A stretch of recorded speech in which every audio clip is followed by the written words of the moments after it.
এই গান কিন্তু রবীন্দ্রনাথ ছোটবেলায় শুনছেন আর গোবিন্দচন্দ্র রায় শুনেছেন সেই ওয়াজেদ আলী সাহেব গলার কাছ থেকে। আপনারা যারা শতরঞ্জি খিলাড়ি দেখেছেন সেই ওয়াজেদ আলী সাহেবকে যখন লখনৌ থেকে নিয়ে আসা হচ্ছে কলকাতায়, তখন এই আমজাদ খানের গলায় সত্যজিৎ রায় কোনো ডাবিং করেননি, তার গলাতেই কিন্তু আমজাদ খান গাইছেন জব ছোড় চলি লখনৌ নগর, মানে তার সুরা সাকি অযোধ্যা ছেড়ে তাকে নিয়ে আসা হচ্ছে কলকাতায়।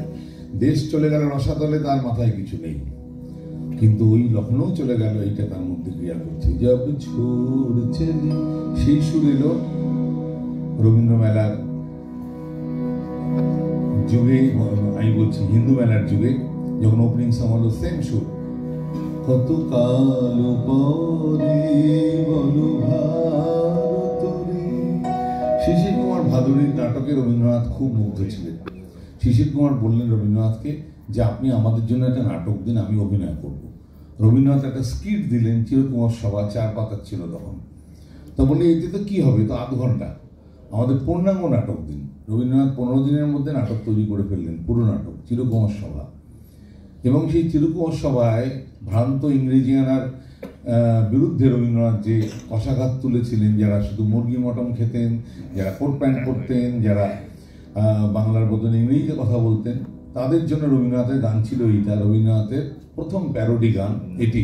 ওই ওয়াজেদ আলীর সুর, গোবিন্দচন্দ্র রায়ের সুর থেকে রবীন্দ্রনাথ লিখলেন কত কালো রবি বলো ভারত রে, শুধু কালো ভাত জলপত্র করে।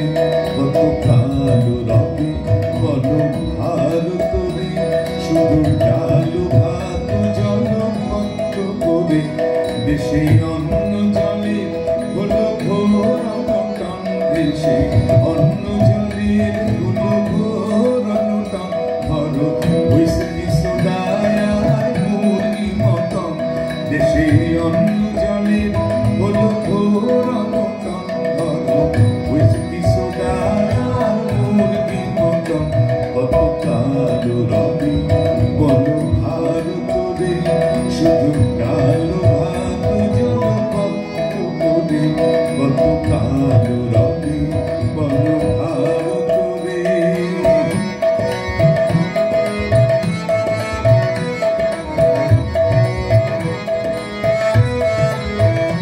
যাও ঠাকুর চৈতন্য চুটকি নিয়া, যাও ঠাকুর চৈতন্য চুটকি নিয়া, এসো নারী নারী বলে মোদি মিয়া। কত কালো রবি বলো ভারত রে, শুধু ডাল ভাত জলপত্র করে।